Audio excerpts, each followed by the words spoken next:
why did Jesus have to go to hell for 3 days? Now, some of you are very familiar, maybe your tradition that you grew up with always recited the Apostles' Creed. Some of you know that, and it goes like this. I believe in God the Father Almighty, creator of heaven and earth, and in Jesus Christ, his only Son, our Lord, who was conceived by the Holy Spirit, born of the Virgin Mary, suffered under Pontius Pilate, was crucified, dead, died, and was buried. He descended into hell. The third day, he rose again from the dead. He ascended into heaven and sits at the right hand of God, the Father Almighty. Now, that is one of the ways, or one of the places that we get this idea that Jesus descended into hell. I'll get to a scripture in a moment. But the first thing I want you to understand is this. We need to determine the distinctiveness between the Apostles' Creed and Scripture. Scripture is inspired by God. The Apostles' Creed is not, even though it was based on Scripture. The Apostles' Creed also does not date back to the time of the Apostles. The Apostles' Creed was a huge work in progress. It began about 200 AD and went all the way to 750 AD, while people wrote it and rewrote it and rephrased it. In fact, the only time the Apostles' Creed included this phrase of Jesus descending into hell was in 390, when one of the writers or one of the editors of the Apostle Creed wrote this, but he understood it to mean that Christ was simply buried. He descended into the grave. Now, in defending this part of the creed, though, we could jump over to that text of Acts chapter 2, verse 31, which says, he seeing this, before he spake of the resurrection of Christ, that his soul was not left in hell, neither did his flesh see corruption. The problem, however, with this Greek word translated in the King James Version, which was what that came from, the Greek word is actually translated Hades or Hades. Some of your translations will have that, which simply means the place of the dead.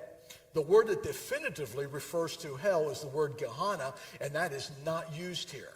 So it's possibly a mistranslation or a misunderstanding from some of the translators of the King James Version. I do not believe from reading the scriptures that Jesus descended into hell after he died.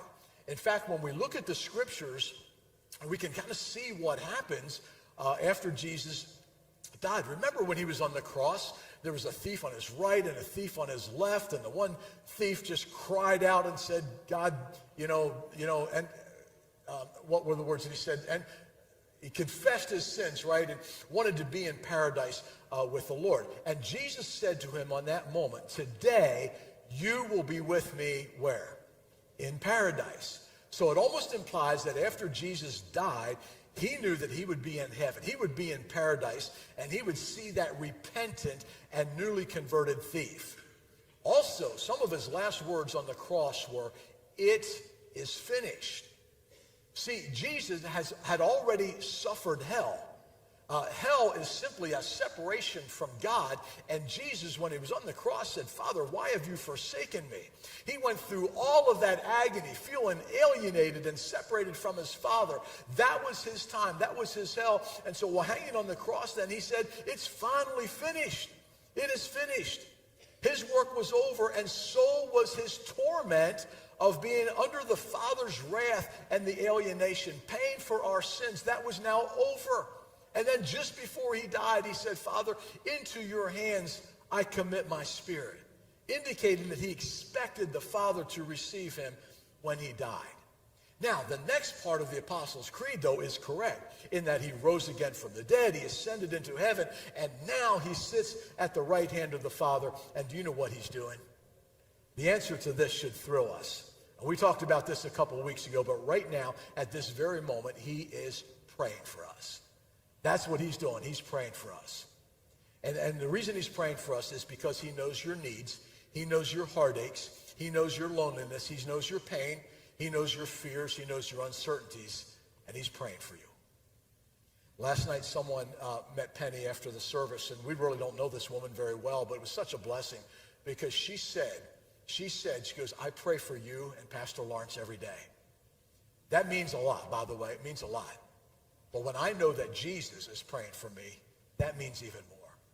Jesus, that one who came into this earth, that one who went to the cross, that one who was buried in the other one who ascended, that Jesus is now ascended, seated at the right hand of the Father, and he's praying for me.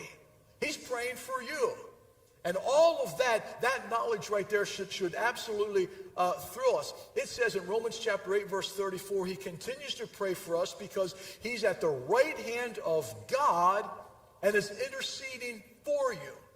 Listen, whatever you believe, again, about this question of Jesus going to hell for 3 days, and I've been challenged after the last service on this thing again, and I love the challenges that come at us on this, but whatever you believe about that, I just want you to know that Jesus is praying for you right now. You need to hold on to that truth. So mark that up in your Bible, Romans 8, verse 34, write it down, but cement it in your mind, in your memory, just to know that Jesus is praying for you.